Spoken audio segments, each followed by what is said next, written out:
कारला jeep गाडीचा cut लागल्याच्या कारणाने झालेल्या वादविवादात सोलापुरातील भ्रष्टाचार निर्मूलन समितीचे माजी कार्यकर्ता व माहिती अधिकारी कार्यकर्ता अनमोल अनिल कवटे वय वर्ष 34 राहणार मंद्रुप सोलापूर याचा धारदार हत्याराने भोसकून खून करण्यात आला। तसंच त्याच्यासोबत असलेली महिला पदाधिकारी सोनाली भोसले सुपेकर वय वर्ष 32 राहणार अंत्रोळी तालुका दक्षिण सोलापूर या गंभीर जखमी झाल्या होत्या। या भयंकर घटनेत सर्वत्र खळबळ उडाली असताना सोलापूरमधील अनेक शासकीय अधिकाऱ्यांनी आणि शिक्षण क्षेत्रातील लोकांनी मात्र सुटकेचा निश्वास सोडला, कारण राजकीय नेत्यापेक्षा अनमोल कवटे याच्या मानवी मंद्रुप परिसरात मोठी दहशत होती। भ्रष्टाचार निर्मूलन संघर्ष समितीच्या लेटर पॅडवर त्याने शिक्षण संस्था, शिक्षक, शासकीय कर्मचारी, पोलीस यांच्या विरोधात शेकडो तक्रारी दिल्या होत्या। या तक्रारींचा तो पाठपुरावाही करत असायचा। केवटे यांच्या वर्तमानामुळे अनेक शासकीय कर्मचाऱ्यांच्या मनात धडकी भरली होती। मिळालेल्या माहितीनुसार अनमोल केवटेचा खून बुधवारी मध्यरात्रीनंतर 1:15 वाजता खडगाव रोड लातूर येथे झाला। मृत अनमोल केवटे आणि सोनाली भोसले हे दोघे बुधवारी भ्रष्टाचार निर्मूलन संघर्ष समितीच्या लातूर येथील बैठकीसाठी गेले होते। सोनाली भोसले यांच्यासोबत अनमोल यांचं बोलणं झालं आणि सोनाली यांना संघटनेचे पद देण्याबाबत त्यांची पदाधिकाऱ्यांशी चर्चा झाली।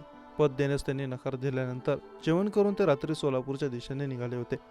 गाडीला कट लागल्याच्या कारणावरून क्रुझर चालकात आणि अनमोल केवटे या दोघांत वादविवाद झाला होता। यावरून क्रुझर चालकाने अनमोल केवटेचा गळा चिरला आणि सोनाली भोसलेला पाठीत पोटात भोसकसले। सोनाली भोसले यांच्यावर आता लातूर येथील शासकीय रुग्णालयात उपचार सुरू आहे। दक्षिण सोलापूर तालुक्यातील माहिती अधिकारी कार्यकर्ता अनमोल केवटे याच्यावर सोलापूर पोलीस आयुक्तालयाने तडीपाराची कारवाई केली होती। तडीपारच्या कारवाईनंतर अनमोल सोलापूर शहर आणि मंद्रुप परिसरात खुलेआम वावरत होता। सोलापूरच्या फौजदार चावडी पोलीस ठाण्यात त्याच्या विरोधात गंभीर गुन्हा दाखल करण्यात आला होता। फौजदार चावडी पोलीस ठाण्याने त्याच्यावर हद्दपारीची कारवाई केली होती। सोलापूर आणि धाराशिव जिल्हा बंदीच्या कारवाईनंतर तो बिनधास्तपणे सोलापूर जिल्ह्यात फिरत होता। माहिती अधिकारी कार्यकर्ता अनमोल केवटे या नावाची मंद्रुप परिसरात मोठी दहशत होती। भ्रष्टाचार निर्मूलन संघर्ष समितीच्या लेटर पॅडवर अनमोलने अनेक शिक्षण संस्था, शिक्षक, शासकीय कर्मचारी, पोलीस यांच्या विरोधात शेकडो तक्रारी दिल्या होत्या। या तक्रारींचा तो पाठपुरावाही करत होता। केवटे यांच्या वर्तनामुळे अनेक शासकीय कर्मचाऱ्यांच्या मनात त्यांची धडकी भरली होती। मुद्दा पकडून तो तक्रार द्यायचा आणि संबंधित कर्मचाऱ्यावर कारवाई करण्यासाठी अधिकाऱ्यांना दमदाटी करायचा। अनमोल केवटेच्या मर्डरनंतर अनेक अधिकाऱ्यांनी आणि कर्मचाऱ्यांनी सुटकेचा श्वास सोडला आहे। अनमोल केवटे यांच्या मंद्रुप पोलीस ठाण्यात 2015 ते 2018 दरम्यान 4 गंभीर गुन्हे दाखल आहेत। त्यात खंडणी मागणे, मारामारी, दरोडा, दारू पिऊन गोंधळ घालणे अशा तक्रारींचा समावेश आहे। सोलापूर शहरातील फौजदार चावडी पोलीस ठाण्यात खंडणीचा गुन्हा देखील त्यांच्यावर दाखल आहे। या सर्व घटनाक्रमांनंतर अनमोल केवटे यांचा कार चालक नवनाथ धाकरपाडे यांनी पोलिसांकडे जबाब नोंदवला। पोलिसांनी दिलेल्या जबाबीनंतर त्यांनी संपूर्ण घटनाक्रम सांगितला। याशिवाय घटनेपूर्वी आम्ही थोडी सावधगिरी बाळगली असती तर हा प्रसंग घडला नसता, अशी प्रतिक्रिया अनमोल केवटे यांच्या कार चालक नवनाथ धाकपाडे यांनी दिली। या घटनेची नवनाथ धाकपाडे यांनीच लातूरच्या शिवाजीनगर पोलीस ठाण्यात फिर्याद दिली होती।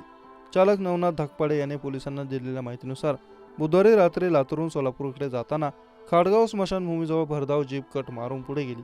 त्यावेळी कट बसला नाही, पण गाडीचा वेग जास्त होता, त्यामुळे अनमोल केवटे यांनी त्याला गाडी नीट चालवता येत नाही का असे म्हटले।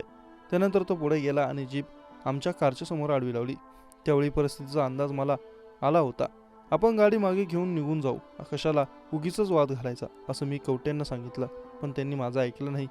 तेवढ्यात समोरच्या जीपमधून ती माणसं खाली उतरली। त्यावेळी केवटे आणि सोनाली दोघेही खाली उतरले आणि त्यांच्यात आधी बाचाबाची झाली। यानंतर काही काळाच्या आतच समोरच्याने हत्यार काढले आणि केवटे यांना भोसकसले।